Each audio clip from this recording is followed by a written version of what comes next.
We can no longer be putting lipstick on a pig with this pitching staff. It's time to rank the starters and the bullpen.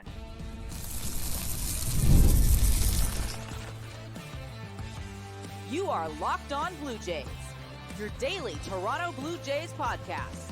Part of the Locked On Podcast Network, your team every day.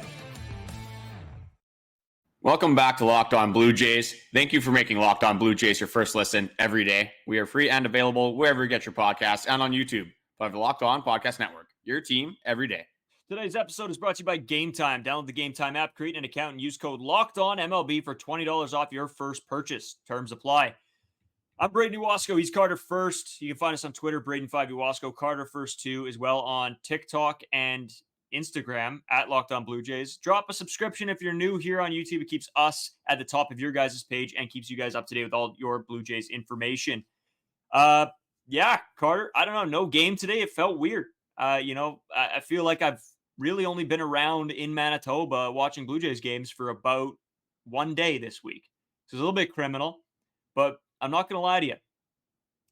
We did some looking just at this pitching staff as a whole. And I want to get into that. Before I do, I need to say something because I might boil over and start spewing from my eyeballs if I have to read one more comment about how good Whit Merrifield or Matt Chapman is. And we're going to take a look at those guys compared to some of the guys on our team. We're going to do that in segment 2 in what Carter likes to call a walk down memory lane. I don't know if that's cool or not cool, but we rolled with it.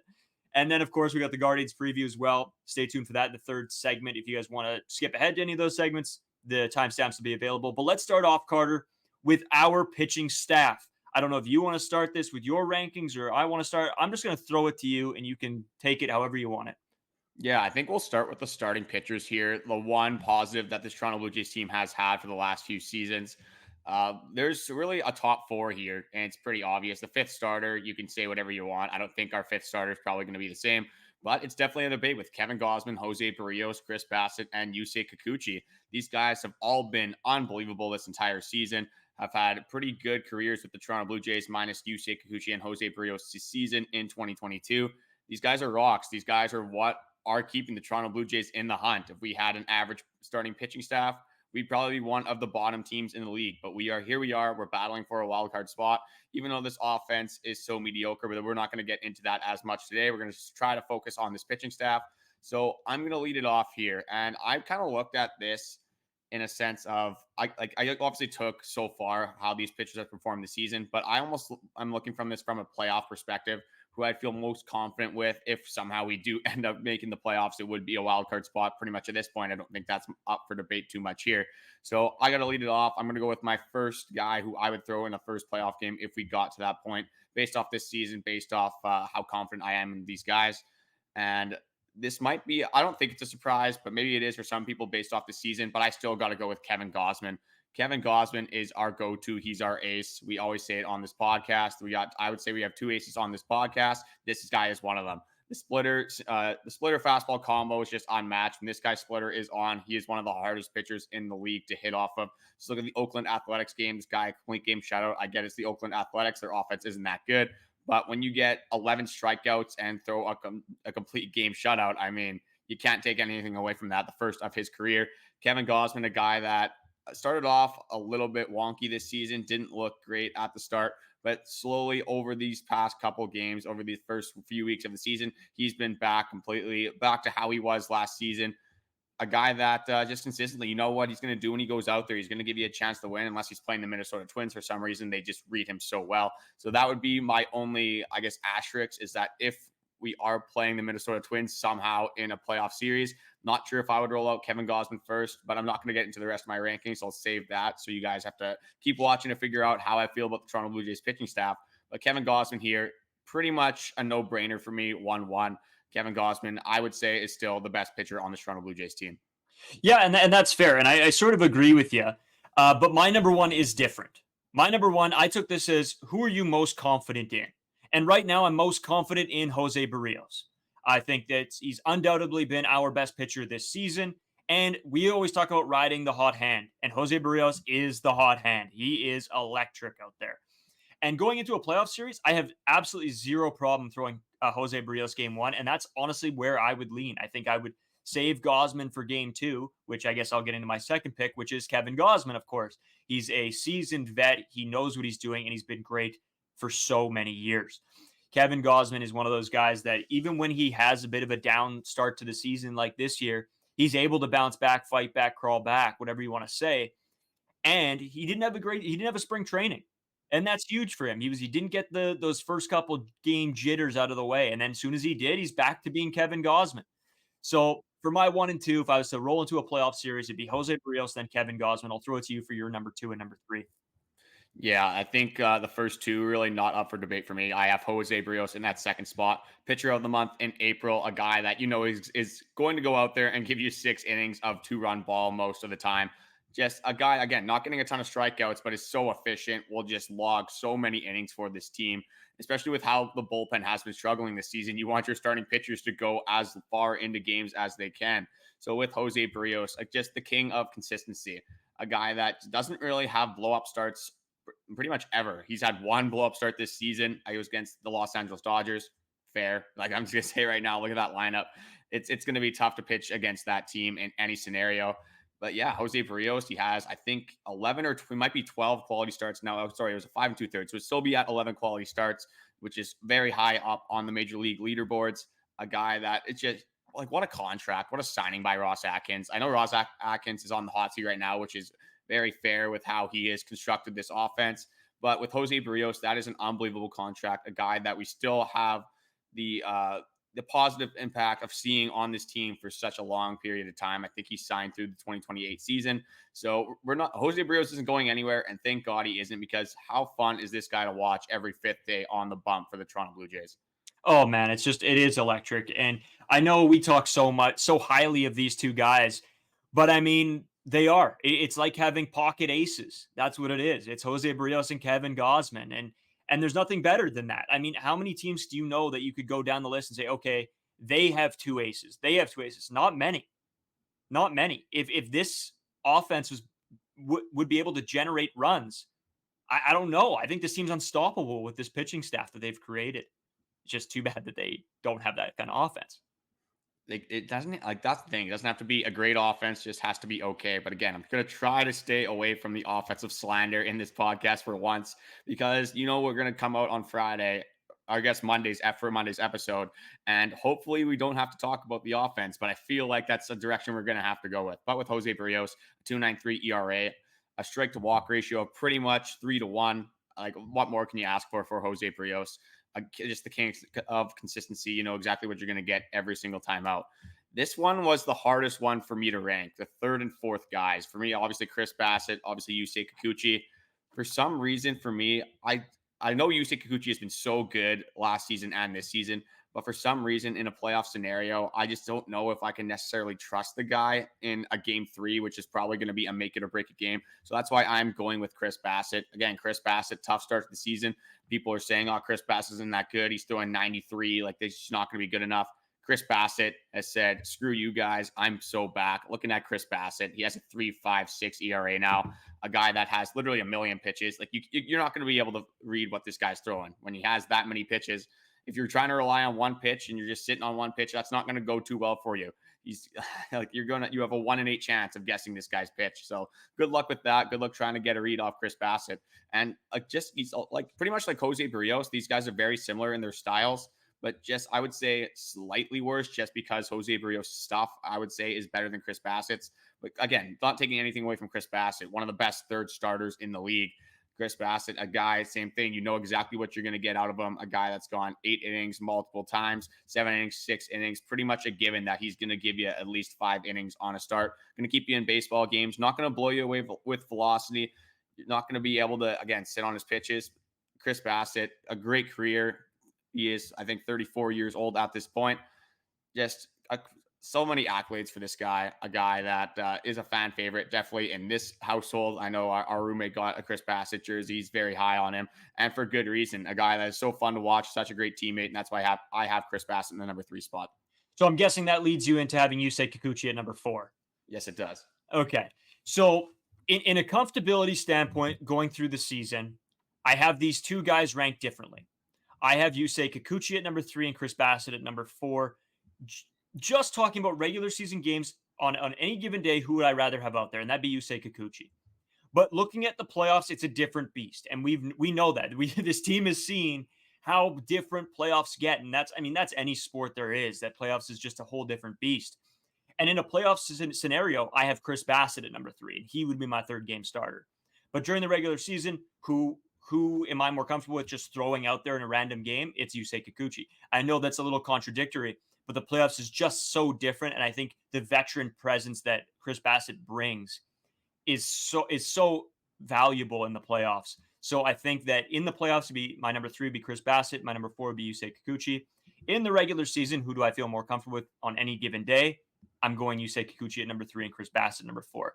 So a little bit of a whatever you want to call it, a scapegoat there for myself. But that's sort of how, just in my head, what I think. And if I was running this team, that would be what I would use going into the playoffs. And of course, I got to go Chris Bassett in the playoffs. Well, looking like one spin zone I want to kind of throw out, and it is a little bit contradictory to what I just said too, but Chris Bassett is very adaptable. You can throw Chris Bassett in any scenario. You saw it earlier this year where Chris Bassett was lined up for a start. He allowed Yusei Kikuchi to pitch against the Baltimore Orioles, took a few extra rest days. Did not matter for Chris Bassett, just went out and it was like any other day. A guy that is so he is so set in his ways with his the way he prepares for games, but he's adaptable. He can do that on any given day. I think the extra rest for Chris Bassett actually helps him out as well. He's one of those guys that if he takes a few extra rest days, he's going to pitch even better. Obviously, you don't want him resting for 15 days, but if he has to take an extra rest day here or there, he's going to be very good at being adaptable for the Toronto Blue Jays. And in a playoff scenario, when you're kind of spin zoning that off of this, is Yusei Kikuchi, you pitch him. Obviously, these leashes in playoff games are so short. If Yusei Kikuchi, he has electric stuff, so you're going to be able to tell very early on in the game if he's going to be able to provide a good outing for you. But then say Yusei Kikuchi struggles, maybe he has command issues, maybe just his stuff isn't there. Chris Bassett would be more than fine of jumping in there and even in the middle of an inning being effective for the Toronto Blue Jays. So a guy that I wouldn't necessarily, again, it doesn't really matter for me. These two guys are very similar, but a guy that would be able to come in the second inning and just be just as effective as he would be if he started the baseball game. Yeah, I 100% agree. I think these two guys are very different pitchers, but one in the same in the sense that I think that they both can be used in different scenarios. And I don't hate the thinking that maybe you start Yusei Kikuchi and then you give him the short leash with Chris Bassett. I think you're right. Chris Bassett is much more adaptable. And I think him coming out of the bullpen might be a better option in a 3-game series than trying to go with from Chris Bassett to Yusei Kikuchi. So I like your thinking there. So Carter, I did something a little bit different with my 5-hole guy. And I want to look at this as a whole. I actually went with 7 guys because I think there's 7 possible starters for this team into this season, maybe into next season. We'll see. And my 5th guy is Alek Manoah. And don't get me wrong, we're not going to see any more of Alek Manoah this season. But I think if you look at this pitching staff as a whole, Alek Manoah has to be your 5th guy. I think that when he's on and he's hot and electric, he is unstoppable. It's just that when he's off, he's devastatingly off. He is horrendously off. And so as a 5th spot guy, I'm fine with that being Alek Manoah. Of course, he won't be. So now that takes me into the next 2. Who would be that now 5th guy and 6th guy? And to be honest with you, Carter, I think this is where we're going to disagree. I just have an inkling of a thought. I'm going Yariel Rodriguez. I want to see that guy. He's proven it when he was in. He is capable of being that 5th starter. Yeah, he's not going to be your number 2, but he's going to be a very solid number 5, and you know exactly what you're going to get with this guy. Whereas Bowden, in that starting role, it just doesn't seem to fit with me. I don't know what it is. He has a couple bad outings in the start of the season. Then he gets put back to the bullpen. And I like him in that long reliever spot. But I counted him as a starter. I left him out of the bullpen rankings that we're going to do. I went Bowden at number, 7 or 6, depending what you want to say with Alek Manoah, him being out the rest of the year. But yeah, I just really like Yariel Rodriguez, and I think him signing that long-term deal, I think that's where they want to put him eventually. Yeah. See, with my 5th starter on the Toronto Blue Jays, I'm just going upside. I want a guy that could possibly go out there and throw pitching or starter number 2 or even number 1, your ace in the rotation. So I would have Alek Manoah there as well. A guy that's just obviously been a Cy Young candidate in 2022. obviously a horrible 2023, but then was working on a lot of things this offseason, kind of got his mind right, and was looking good in some spots in this Toronto Blue Jays season. A tough injury for Alek Manoah, having surgery that put an end to his 2024. But yeah, I think you obviously have to go with Alek Manoah. He's still so young, so he has so much time to work on his stuff. So I think that's just another reason why Alek Manoah would be very good in that fifth spot. You said that we were going to be different on this. I saw Yariel Rodriguez go against 15 batters and throw 10 Ks, 10 punchies. I just see the upside so much higher with Yariel Rodriguez. And you're right, Bowden Francis in this starting role hasn't been that good. He's had a lot more success out of the bullpen. And another good thing about Bowden Francis on this team, that's why I'm going to have him in my bullpen for the bullpen rankings. A little bit of a quick insight to my rankings there. But Alek Manoah, Yariel Rodriguez, either of them start, they don't necessarily have their stuff. You have Bowden Francis to eat 3-4 innings right out of the bullpen. So a guy that I want to see worked up to have a starting role, but not necessarily a guy that I want to be in the starting role. I think he's going to have to earn that. And with Bowden Francis, he's struggled so far. He looked good in that Oakland Athletics start, going 4 innings of no run ball. But if you have Yariel Rodriguez healthy, I think you got to throw him. You got to work this guy up to a starter, a guy that does have electric stuff, a guy that has been so good in the Japan League, obviously took 2023 off. But with the upside here, you want Yariel Rodriguez to go out and give you a chance to win. I think Yariel Rodriguez has a better opportunity to give you a chance to win than Bowden Francis does. But not taking anything away from Bowden Francis, this team does have decent starting depth. When you have 7 pitchers that can be starting pitchers on your team and be effective at the MLB level, that is a very good problem to have. So when looking at the starting pitching, I think it's one of the best in the league. You got a very good depth. You got very good pitchers. All top 4 pitchers on this team have a 4 ERA or under. Like, that is something that gets overlooked so often on this Toronto Blue Jays team. So I think we have to be very thankful for the starting pitching. And honestly, with these top 4, you could probably do anything with the top 4. And I could argue it, but again, I do understand where you're coming from, because you have such a solid top 4 that you could throw, honestly, Yusei Kikuchi as your number 1 guy, and you could find a spin zone for that. Maybe the team's not good against left-handed pitchers, whatever it is. Chris Bassett, a guy that, again, could be your number 1 guy. So many good pitchers on this team, and we're very blessed to have these guys on the Toronto Blue Jays. Yeah, and you know what? We said we wanted to get into the bullpen, and of course, as usual, the Locked On Blue Jays boys have overpacked this show, and this is probably going to end up being a long one. But we want to get into the bullpen. We're going to do that right after the break, and then we're going to take Carter's little walk down memory lane. Here on Locked On Blue Jays, we pride ourselves on getting you the latest news for your team, whether it's the offseason, the draft, spring training, or the playoffs. It's really year-round. You know what else is year-round? Collection season. Just because tax season is over doesn't mean the IRS will stop coming after you for unfiled taxes. The IRS can garnish your wages, levy your bank accounts, and even seize your property. Don't let the IRS target you. Let the licensed professionals and tax experts at Tax Network USA go to bat for you. With over 14 years of experience at an A+ rating by the Better Business Bureau, Tax Network USA has saved their clients over $1 billion in tax debt. Whether you owe taxes, have complicated matters that require tax planning, or finally hit that parlay this season and need help correctly filing, call 1-800-549-1000 or visit tnusa.com/lockedon. See the link in the episode description below.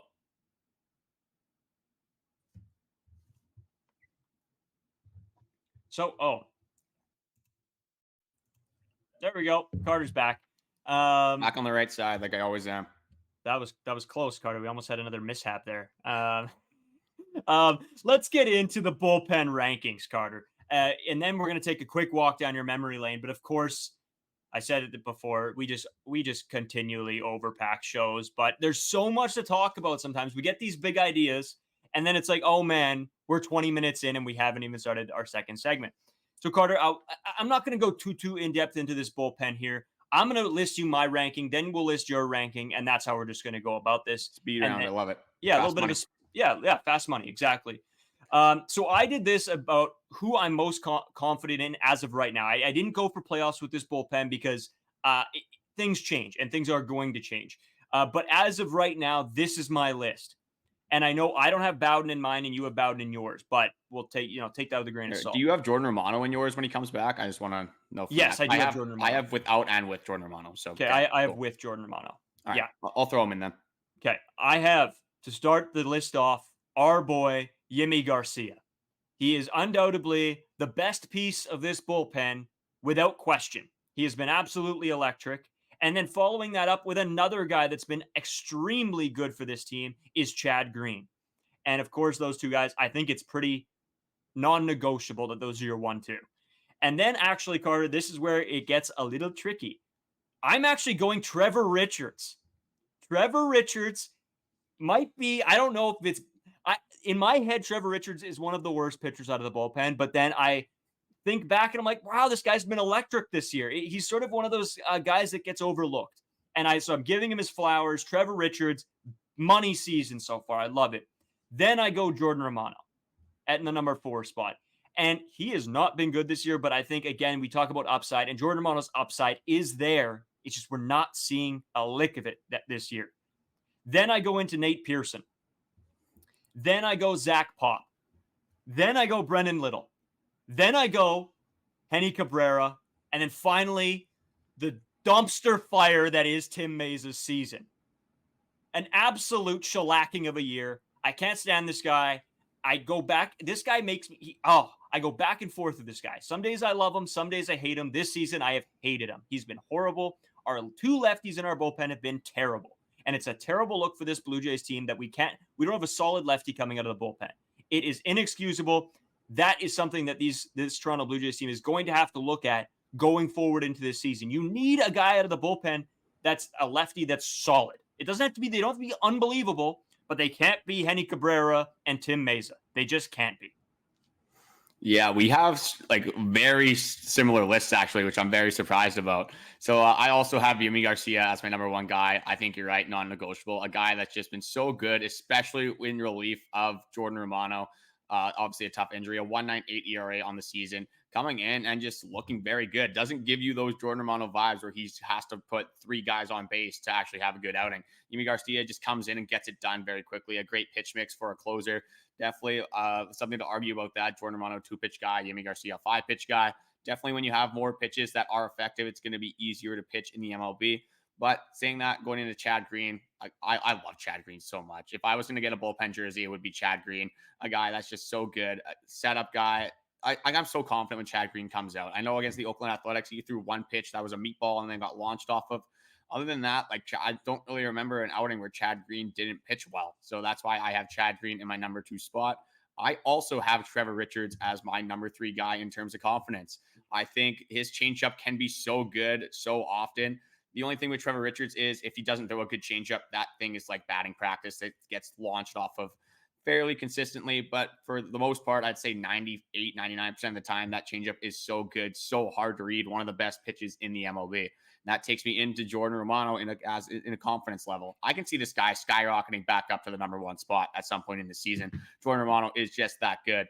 But definitely has a run for his money with how good Yimi Garcia is pitching this season. Obviously a tough season, had some injuries in spring training, second time on the IL stint. Tough to kind of pitch when you have so many injuries, can't really get your feet settled under you.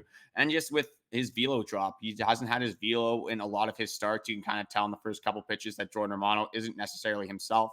So that's why, again, I have him in the 4 spot. I couldn't fathom putting this guy any lower because he's like top 5 in saves the last 3 years. That takes me right into Nate Pearson. Same thing as you. Nate Pearson, a guy that I think for me, you have your top 4 and then there is a big drop off. That's kind of how I'm viewing this team. But Nate Pearson, this one is where I started to you could definitely argue who is more confident. But with Nate Pearson's gas, he's throwing 100 consistently, throws a good slider, has some good pitches to go off of that. The only thing with Nate Pearson is when he misses, it seems to be right down the middle as well. That's one of his biggest problems. But again, he looked absolutely disgusting in that last game of the Brewers series. I think, or maybe it was the second game. Anyway, he had 3 Ks in that game. You guys will know what I'm talking about. Then had a Christian Yelich base hit. But again, you strike out 3 guys and you get your 3 outs from 3 strikeouts. That's something I can definitely get behind. Guy I'm very high on, obviously, is Zach Pop as well. A guy that didn't even start the season with the MLB team, but he has such a good sinker, so good at getting ground balls. I think Zach Pop, for the role that he has put himself in, he has done exactly what you should want from Zach Pop. Not going to be a guy that's going to go out there and give you a 1.5 ERA. Not necessarily a guy that I want to throw in high leverage, but a guy that if he can come in with a runner on first base, get you a ground ball, get you out of the inning, and very efficiently with a couple pitches, a guy I can get behind. So after this, I think this is where we start kind of skewing here. Because I'm not that high on Tim Mesa, but I have Tim Mesa as my next guy Tim Meetza has come back this season, unfortunately, just throwing meatballs. A guy that, again, his velo is dropping, and that's such a big problem for a guy like Tim Meza. When his velo's up, it's at like 94, 93. When he's throwing 91.5, that's not really great at the MLB level with not a lot of sink. It's like the sinker this year has been a huge problem for him. He's not throwing it nearly as effectively as he was. But for a left-handed pitcher, kind of tough that Tim Meza is your best left-handed pitcher. But I mean, out of the bullpen. But Tim Meza, we have seen that he can be good. He has been consistently good over the last 2 seasons. A guy that for some reason he could go out, even last season, went out and had a sub-2 ERA. And I still wasn't confident in Tim Meza for some reason.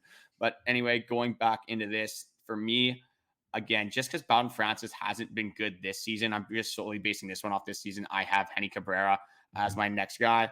Henny Cabrera, not necessarily confident in him. It really depends on the day for him. A guy that just picked up off waivers last season. So again, there's not a high expectation for Henny Cabrera. I think you kind of know what you're getting. You're going to get a guy who's going to sit around a 4.55 ERA. Not necessarily going to be amazing, but a guy that can come in lower leverage and be effective. This is where I have Bowden Francis. I think Bowden Francis, another guy, can easily skyrocket up to the number 5 spot, definitely take over Nate Pearson, maybe even crack the 4 spot at this point if he pitches like he did out of the bullpen last season. Bowden Francis, a guy that definitely wants to be a starter, but has had more success out of his bullpen role, a guy that can just come in and give you multiple innings of relief. I think Bowden Francis, once he settles in, will figure it out. And that takes me into Brendan Little. I have no faith in Brendan Little. I don't really care at all about Brendan Little.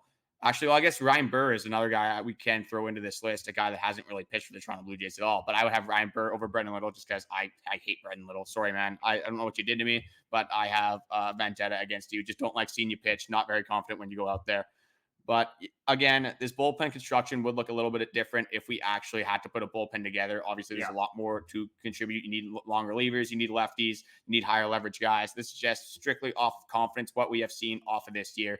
I think our lists are pretty solid, but comment your list. Say where we're wrong. Say if you agree with us, who you have as your most confident bullpen arm.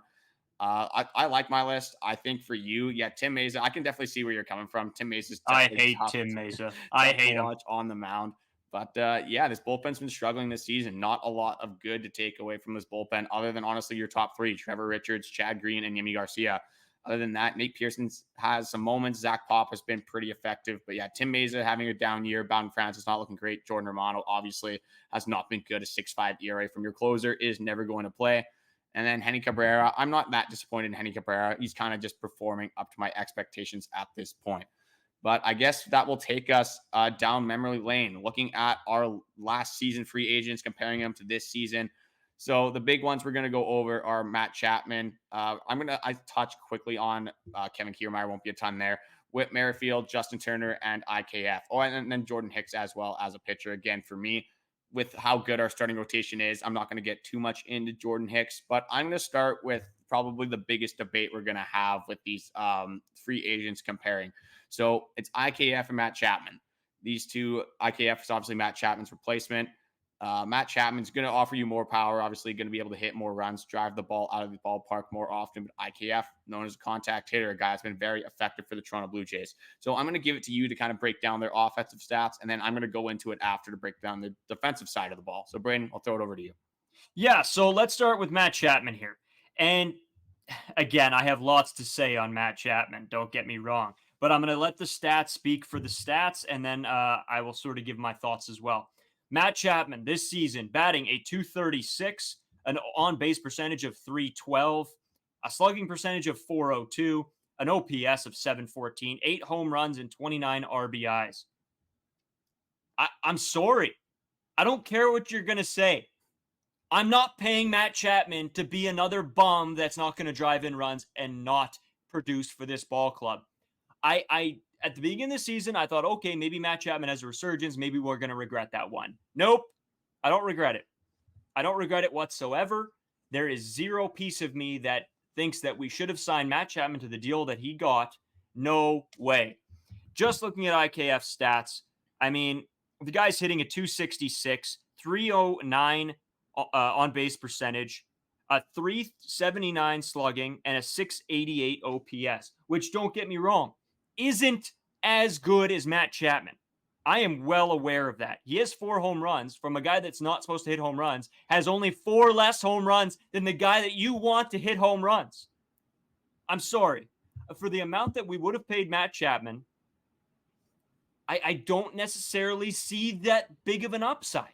We need guys that can drive in runs and get on base. And Matt Chapman is not that guy. Yeah, he's going to hit more home runs, but not enough where I'm caring. IKF has 26 RBIs. He's got 3 less RBIs than Matt Chapman. And it gives room for Davis Schneider, Ernie Clement, all these guys that want to get into the lineup that we want to see get into the lineup. This is exactly, I think, looking back, this is the move that needed to happen and did happen. And I think a piece of me is happy. Yeah, we should have went out and got more guys. Definitely. But Matt Chapman is not the solution. I don't want to hear about Matt Chapman that, oh, well, what happened to Matt Chapman? Nothing. He's the same Matt Chapman as last year. Worse. He might be worse. I don't know, Carter. It's an aggravating thought to still see people wanting Matt Chapman and Whit Merrifield back. I'll get into Whit Merrifield, but I want to hear your Matt Chapman thoughts. Yeah, like we can just break down the contracts even here. Like he's making $17 million this year for being like having slightly better offensive stats. Obviously, not going to be an on-base guy, whereas IKF definitely has him there. But the OPS is like IKF's only down on Matt Chapman by like a 0.3 OPS. So Matt Chapman's clearly not doing a lot. And like you said, IKF gives you so much more flexibility. You can play third base, shortstop, second base. You could probably throw him in the outfield. He can catch. Like you could throw this guy anywhere. Actually, another spin zone here. Matt Chapman. Can he pitch? Matt Chapman can't pitch. IKF has a 4.5 ERA on the season. Come on. What are we doing here? IKF can even pitch for the team here. So, yeah, IKF, I'll hand up. Honestly, I'll take accountability for this. IKF, I didn't want him on this team at the start of the season. And boy, was I wrong. Maybe that's why I'm not the manager of the Toronto Blue Jays. But it's just been a very pleasant surprise for a guy that's making $7.5 million. So that's $9.5 million less than Matt Chapman for very similar offensive stats. Like looking at Matt Chapman, he has a 23.4 K percentage. IKF, obviously a contact hitter, has a 13.2. Doesn't strike out a ton, doesn't really hit for power. But Matt Chapman, I looked at his fastball stats because last year, my biggest thing that I remember about Matt Chapman is this guy just misses middle fastballs so consistently. When you're looking at fastballs for Matt Chapman, his K percentage goes up to 30.3. So he still can't hit fastballs. And a guy that is just so frustrating to watch. And IKF has been so fun to watch. So just as an enjoyment perspective, IKF has been so much more fun to watch than Matt Chapman was last season. And a huge thing for Matt Chapman and IKF is, Matt Chapman's way better defensively, a platinum glove or gold glover. Let's get into some Matt Chapman fielding stats this year. So he has 0 outs above average. So that's okay. That's just, it's not negative. But you want Matt Chapman with how he's advertised, you want him to have a higher outs above average. Matt Chapman's fielding percentage this season, a 9.54. So he has a career of 9.72. So he has not been that good defensively, making errors left and right. He has 8 errors so far this season. I think that might actually be in contention with Bo Bichette. He might have more errors than Bo Bichette. Apparently, Bo Bichette's not that good of a fielder. Don't know where people are coming from there. When you're looking at IKF, so again, Matt Chapman, 9.54 fielding percentage. IKF, 9.96 fielding percentage. With 1 error, it doesn't strike out, can play anywhere defensively in the infield. IKF has simply been better defensively than Matt Chapman. I don't want to hear anything else. You look at the stats, IKF's outs above average. He has 5 playing multiple different positions. He's just simply been better defensively. Matt Chapman is not a guy that I want to pay $17 million a year for this Toronto Blue Jays team when IKF is going to provide you slightly worse offensive stats, better defensive stats, and you have way more flexibility for this team. You're allowing Spencer Horwitz to play second base now. IKF can slot in either at shortstop. Obviously, it's Bo Bichette's position. You can throw IKF at third base. Davis Schneider as in left field. You can throw IKF second base. You can throw Ernie Clement at third base. There's so much flexibility on this team that allows you to throw your hot hitters in the lineup. And as we always say, you want to ride the hot hand, and IKF really allows you to do that. I'm kind of on the same boat as you. I'm just kind of sick of this Matt Chapman stuff. I feel like a majority of Blue Jays fans are happy that Matt Chapman has been gone. He's okay, I guess, with the San Francisco Giants. Like, you're going to get more of a power bat, which the Toronto Blue Jays do need, the more of a home run ball. But I don't think that comes in the form of Matt Chapman. I think that Ross Atkins hit this one on the head, let Matt Chapman walk, and get pretty much a better replacement all around in IKF. Yeah, and at the end of the day, yes, Ross Atkins should have made another move with the money that he saved on Matt Chapman to go get another power bat. That's better, and he could have. But obviously that didn't happen. The other guy, Carter, I need to get into is Whit Merrifield. Deep breath, deep breath, deep breath. Whit Merrifield is horrible. He is straight up terrible. I don't even want to hear this guy's name in a conversation of being brought back to the Toronto Blue Jays, or he shouldn't have left. This is crap. He is terrible. 181 batting average, 264 on base percentage, 293 slugging, 557 OPS, 3 home runs, 9 RBI. Who is Whit Merrifield replacing on this team that he's going to be better than?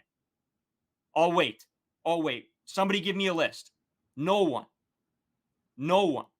He's horrible. And I was a Whit Merrifield fan. I like that he was a multi-tool guy. But now we have 4 multi-tool guys that can slot in anywhere. There's zero excuse for me for this. Send this guy to the moon. Let him go meet Bradley Zimmer for a lunch on Mars. I don't know. See, I don't know where you got your stats from, and maybe it's not updated. I have Whit Merrifield. Again, it's not good. He's hitting 193 with an OPS of 581. So again, the point here is that Whit Merrifield just isn't that good offensively. And that's just simple. Phillies fans hate Whit Merrifield because he was supposed to be brought in as this utility guy that can hit for singles, hit for average, and he simply just hasn't done that. Again, I have nothing against Whit Merrifield. I loved him with his time with the Toronto Blue Jays. It was just time to move on. It's just Whit Merrifield a little bit past his prime at this point. You have so many utility men, as you said. You had to DFA Kevin Biggio, for Christ's sakes. Like with Whit Merrifield here, he's adding to the problem that the Toronto Blue Jays have. No power, not hitting for average, not going to provide you with great defense. It's going to be slightly above average. But for this bat, hitting 193 on the season, I got this from MLB.com. So again, you can comment who is right on these statistics, but that's not really the point of this. It's that Whit Merrifield would not help the Toronto Blue Jays team offensively. So if you can ask any Phillies fan, go to any Phillies fan when Whit Merrifield is playing, just on even in their Instagram, you can go look at. They're going to be hating on Whit Merrifield, maybe a little bit unwarranted, but for a guy that was advertised as supposed to be, again, a guy that can hit for high average, 193 is not going to cut it. So Whit Merrifield, again, it's a good thing that Ross Atkins didn't sign this guy, because then you're forced to play Whit Merrifield every few days. Sort of the same thing, which, again, I'll get into Kevin Kiermaier later, but it would be a similar scenario as that. Just a guy that can play decent defense. I guess Kevin Kiermaier, I can't really relate Kevin Kiermaier to Whit Merrifield defensively, but a guy that, it's just not going to help the Toronto Blue Jays team at all. Would just add to the problem. You're not going to take playing time away from David Schneider, Spencer Horwitz, Ernie Clement, you name it. Guys that clearly are providing offense for the Toronto Blue Jays. So another good move for Ross Atkins, among a lot of bad moves. I'll give him his flowers here. Good thing he didn't sign Whit Merrifield. Yeah, and another one I sort of just want to run down here, Carter. I don't have too many feelings on this. I think it was a whatever, let him go. You had to, and that's Jordan Hicks. 3.01 ERA, 71 and 2/3 innings pitched, 28 runs allowed, only 24 of them were earned. He gave up 6 home runs, 24 walks, 64 strikeouts. He has 8 strikeouts per 9, 3 walks per 9, 7.8 hits per 9, and a 0.8 home runs per 9. Yeah, Carter, I don't know. On this one, I don't really have much thought. He wasn't going to come back and be a bullpen guy. He was going to go to another team. I think we knew that it was a one-season thing anyway. Sort of whatever for me. I do want to throw it back to you. Tell me what you think about Jordan Hicks, and then you can move on to some of our guys. Yeah, interesting the way he started the season with the San Francisco Giants. Came out in the month of April and looked unbelievable. I think he had a sub 1.5 ERA for a good portion of that month. Maybe it was one of those things that he switched up a lot of things. He's starting to throw more pitches. He's throwing the sweeper a lot more, and his miles per hour is way down. I don't think maybe that's just a longevity thing. Maybe it just helps him go farther into games. But obviously we saw it last year. He was hitting 102, 103, 101. It was pretty much sitting at 99, 100 consistently. Now his fastball sitting at 95. And with Jordan Hicks, maybe the people are starting to figure him out. Teams are starting to watch his tape and figure out what he's good, what he's bad at. Because over his last 7, he has a 4.28 ERA, which isn't bad, but that's over 33.2 innings. Starting to be a little shaky over this last month, but he's still effective, still a guy that is going to give you a chance to win. And that's the biggest role of a starting pitcher. You just want to keep your team in a ball game. Jordan Hicks is doing that. But yeah, like you said, this team is already so good with their starting pitchers. You were hoping Alek Manoah was going to be kind of more like himself and be a good 5th starter. Jordan Hicks just wouldn't really fit for this team for the money he wanted. So I'm kind of indifferent on this. Would I like to have Jordan Hicks on this team? Absolutely. He would help this team a lot. Again, it's not our money, so like it wouldn't really matter in that sense. It doesn't really matter how much you're going to pay guys like this. But Jordan Hicks, I wish him nothing but success with the San Francisco Giants. Whereas like Matt Chapman, I want him to be bad just for my mental health. I want him to be bad.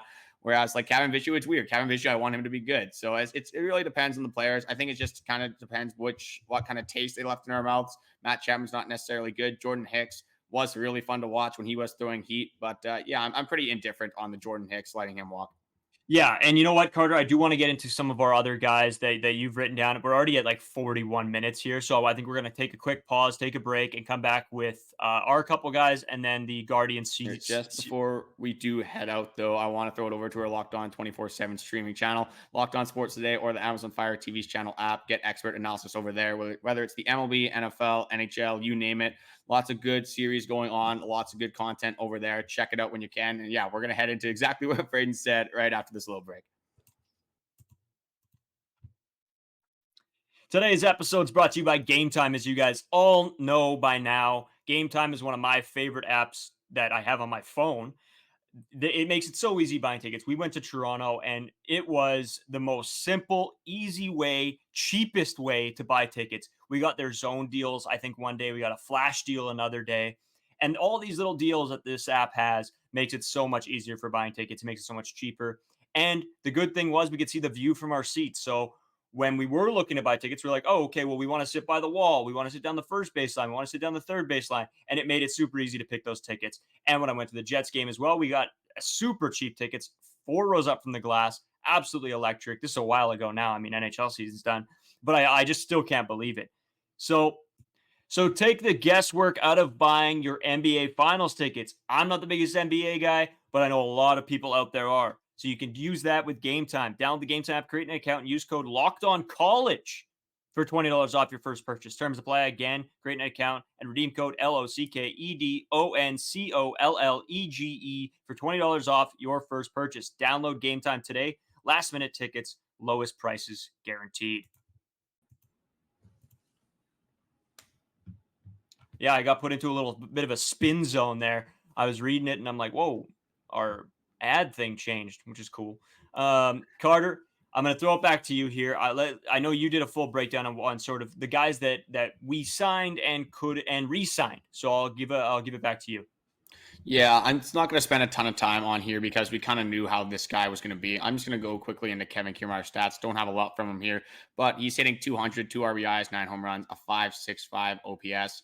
But I mean, my problem with Kevin Kiermaier, again, not our money, but when you're looking at this from different perspectives, we're paying this guy $10.5 million to play like every third day, providing obviously gold glove defense, but just a team that struggles so heavily offensively, not necessarily needing a guy like Kevin Kiermaier right now. But saying that, going into this season, you're looking at this lineup. You didn't think Davis Schneider was going to be this good in left field, a guy that just looks like he's been playing left field his entire career.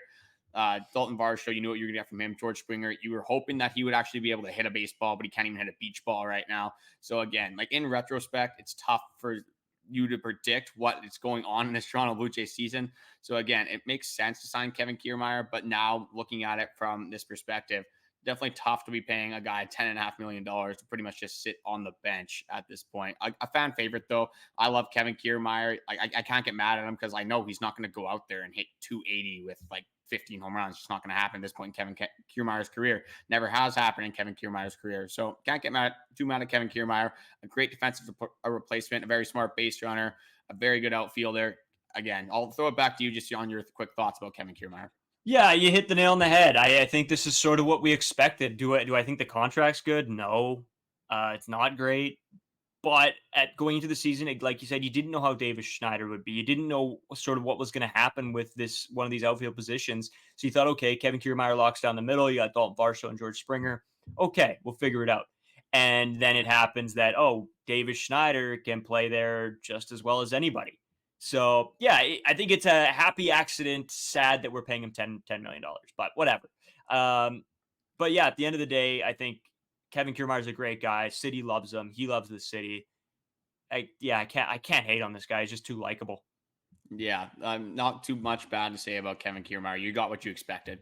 But one guy that we're not necessarily getting what we expect from is Justin Turner, especially with how good of his April was. So I'm just going to go into his season stats, then his April stats, and then his May stats. It's completely different worlds with Justin Turner. So his overall season stats, hitting 232, 4 home runs, 21 RBIs, and a 6.72 OPS.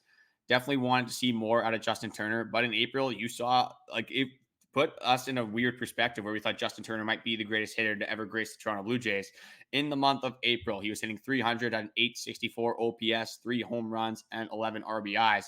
A guy that was just seemed like he got his barrel on every single ball, was such a tough out, fouling off a ton of pitches per at bat. Seemed like he was always getting into 6, 7, 8 pitch at bats, and that is very good for the Toronto Blue Jays to kind of help get the starter out of the game quicker. A guy that was going to be able to drive in runs, was doing a very good job in that month of driving in runs with runners in scoring position with 2 outs, being a very clutch hitter. But then you go to May, and Justin Turner falls off Mount Everest, honestly, at this point, because it is what looked horrible in May. Hit 111 with a 349 OPS. That's OPS. That's not on base. That's not slugging. That's OPS. 0 home runs, 5 RBIs. Simply just could not hit a beach ball. Justin Turner's at-bats turned into Bradley Zimmer at-bats. Just could not put the barrel on the ball. Tough comparison when you're getting compared to Bradley Zimmer offensively, but that's exactly how it went. 111 is not going to play, and that's what attributed to such a terrible May for the Toronto Blue Jays. I think they maybe won one series. I'd have to go look back at it. I think the Chicago White Sox, there was a couple series that they played against them that were in the month of May. Just honestly a bad May from the Toronto Blue Jays. Not a lot of guys were hitting. Vladdy was starting to pick it up during this month. But yeah, Justin Turner completely fell off the face of the earth. And that's why we're sitting at a 232 clip with Justin Turner, a guy that can't play anywhere defensively other than first base. We saw how they tried to throw him at third base, but did not go well whatsoever. I don't want to see Justin Turner play third base ever again, to be honest. Just kind of clogging up this defensive lineup and the DH spot with a guy that you want your DH to be able to hit for power, be able to have a high average, and Justin Turner simply just isn't doing that. But looking at your other options here, your other option is Daniel Vogelbach. Again, you can't hate on Daniel Vogelbach too much. He's doing kind of what I expected, honestly. So with Daniel Vogelbach, going to be hot and cold, going to try to provide you some power from the left side. But with a Toronto Blue Jays team, you want your DH to be able to rake because he doesn't have to play defense. Justin Turner just isn't doing that from the DH spot. Yeah, and you know what? It opens up the question, what happens when Joey Votto is healthy and Spencer Horwitz continues to play? Right? It's again, I know we say this, that like it's a longer talk than for the amount of time that we have here, because I don't know. It's going to be interesting, especially if Joey Votto does come back and Spencer Horwitz continues to play well. And I hope he does. I hope Spencer Horwitz is the best player to ever play for the Toronto Blue Jays in the history of ever. But yeah, it might be a sad day for Justin Turner and Daniel Vogelbach if those two guys continue to play well. Yeah, just not good from Justin Turner whatsoever. Yeah, one more guy I do want to get into, not necessarily a guy that was signed with the Toronto Blue Jays, but a guy that was linked to the Toronto Blue Jays. And if you're looking for offense, this guy's going to provide it for you. Just wanted to quickly go over Cody Bellinger and what he's doing for the Chicago Cubs. Didn't want to pay Matt Chapman, didn't end up getting Shohei Ohtani. So clearly that says that the Toronto Blue Jays were willing to pay somebody big money. Cody Bellinger doesn't end up signing for a ton. I think his contract is about $25 million per year. I don't have it in front of me. I think it's just over. But saying that, looking at Cody Bellinger's stats, hitting 267, 9 home runs, 32 RBIs with a 774 OPS. Definitely was a riskier guy going into this free agency. You weren't sure if you were going to get 2023 Cody Bellinger or 2022 Cody Bellinger, whatever it was. Maybe you're going to get 2019 MVP Cody Bellinger. Probably not, but you could always hope. But a guy that would definitely help this Toronto Blue Jays team right now. If you had a defensive outfield of Dalton Varsho, Davis Schneider, and Cody Bellinger, and then send George Springer to the moon, this team would be looking a lot better right now. Obviously, this is shoulda, woulda, coulda. Looking at some of these offseason signings, as you look at Jorge Soler, he's not hitting very well. JD Martinez not hitting very well either. Blake Snell's been bad. And it's all guys that didn't really have spring trainings other than Jorge Soler. So clearly that is a huge contributor to their offensive and pitching production. So you got to have a spring training to be effective. But this team would definitely look a lot better offensively with Cody Bellinger on it. Yeah, absolutely. And I was a big we were pushing for Cody Bellinger pretty aggressively. I think it's our best podcast that we've ever had is when Cody Bellinger was linked to the Toronto Blue Jays. And it's sad. I've always liked Cody Bellinger. I know I think he's a love him or hate him type of guy. I'm sort of somewhere in the middle. But yeah, it definitely would have helped this team. Carter, moving forward, we got the Guardians coming up. And to be honest with you, I'm scared. I'm worried. And it's over the weekend, which will be fun. Friday, Saturday, Sunday. It will be fun. It'll be fun to watch the Blue Jays play another good team and see what they can do. especially I'll be keeping a huge eye on Spencer Horwitz. He's the guy that I'm going to be. He's my pick to click, as my friend Derek Taylor likes to say. But game one, we have Kevin Gausman versus Allen. Gausman 4.01 ERA, Allen 5.57. This should be a game that you think that if Kevin Gausman can, keep the runs under 2, then this Blue Jays team should be able to win. But who knows? Game 2, the pitchers have not been confirmed yet. There's not even an expected as of right now, so we'll wait and see what happens there. I don't want. I got a Guardians pitcher. Okay. I got Carlos Carrasco with a 5.5 ERA with the Toronto Blue Jays. Pretty much just depends what they're going to do with Jose Barrios. Maybe they're going to move him up. Is Yariel Rodriguez going to be available? Bowden Francis. So we don't have a Toronto Blue Jays pitcher. That will probably come out either Friday night or Saturday morning.